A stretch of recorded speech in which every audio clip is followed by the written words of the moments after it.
Tahukah kamu, di atas langit yang kita lihat, ada 7 lapis langit. Dan di langit ke-7, Nabi SAW berhenti, sebelum bertemu sesuatu yang tidak satu makhluk pun bisa melampauinya. Kita sering mendengar tentang langit, 1, 2, 3, sampai 7.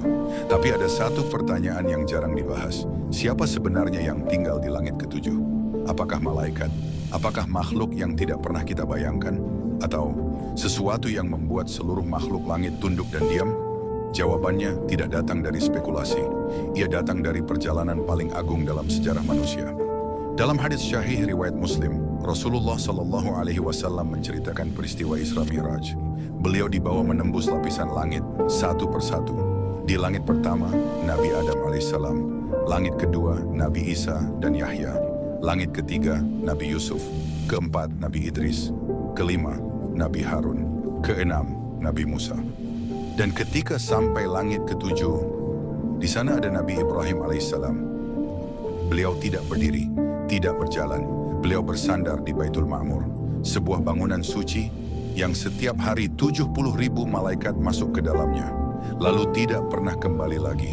Bayangkan jumlah malaikat setiap hari masuk ke sana sejak penciptaan langit. Kenapa Nabi Ibrahim yang ada di sana?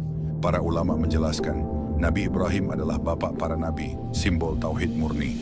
Dan langit ke-7 adalah lapisan tertinggi makhluk sebelum alam yang tidak bisa ditembus makhluk. Di atasnya bukan lagi wilayah manusia, bukan pula wilayah malaikat biasa. Di atas langit ke-7 ada Sidratul Muntaha, batas terakhir seluruh makhluk. Di sanalah ilmu berhenti, penglihatan terhenti, dan bahkan malaikat Jibril berkata, "Jika aku maju selangkah lagi, aku akan terbakar."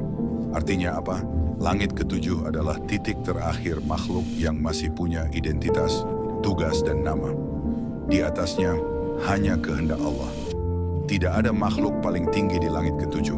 Yang ada hanyalah makhluk paling tunduk. Bahkan Rasulullah SAW, manusia terbaik, tidak tinggal di sana. Beliau hanya melewati, karena langit ke-7 bukan tujuan akhir. Sekarang pertanyaannya berubah. Bukan lagi, siapa yang tinggal di langit ke-7? Tapi, kalau Nabi Ibrahim saja hanya bersandar, dan Nabi Muhammad SAW hanya melewati, lalu kita, manusia penuh dosa ini, sedang menuju kemana? Jika hidup kita hari ini tidak mengarah ke atas, maka tanpa sadar kita sedang jatuh ke bawah.